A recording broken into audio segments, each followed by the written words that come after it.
हीरे की उत्पत्ति भारत के आंध्र प्रदेश स्थित गोलकुंडा क्षेत्र में मानी जाती है। यह हीरा रायलसीमा क्षेत्र की हीरा खदान से निकाला गया था, जब यह क्षेत्र काकतीय राजवंश के शासन में था।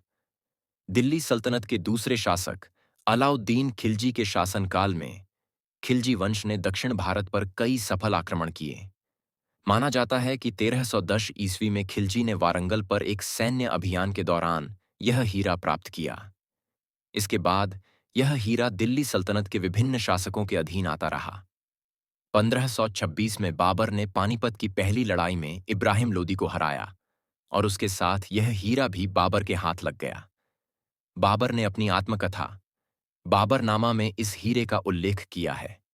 ऐसा कहा जाता है कि बाद में यह हीरा मुगल सम्राट शाहजहां के प्रसिद्ध मयूर सिंहासन में जड़ा गया था। 1739 में फारसी सम्राट नादिर शाह ने भारत पर आक्रमण किया और दिल्ली लूटते समय इस हीरे को भी अपने साथ फारस ले गया। यह नादिर शाह ही थे जिन्होंने इसे कोह-ए-नूर नाम दिया, जिसका फारसी में अर्थ है रोशनी का पर्वत।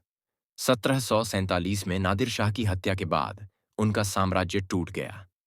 इसके बाद कोहिनूर हीरा उनके सेनापति अहमद शाह दुर्रानी के पास चला गया। दुर्रानी वंश के उत्तराधिकारी शाह शुजा दुर्रानी ने यह हीरा सिख शासक महाराजा रणजीत सिंह को सौंपा। इसके बदले रणजीत सिंह ने शाह शुजा को अफगानिस्तान का सिंहासन पुनः प्राप्त करने में सहायता की। 1849 में अंग्रेजों ने पंजाब पर विजय प्राप्त की और लाहौर संधि 1846 के अनुसार कोहिनूर को ब्रिटिश क्राउन के अधीन कर दिया गया।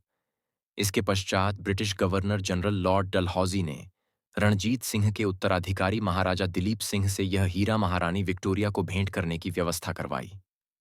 1850 से 1851 के बीच कोहिनूर हीरा इंग्लैंड ले जाया गया और तब से यह ब्रिटिश शाही परिवार के पास ही है। वर्तमान में यह लंदन के टॉवर में रखा गया है और ब्रिटिश राजमुकुट का हिस्सा है।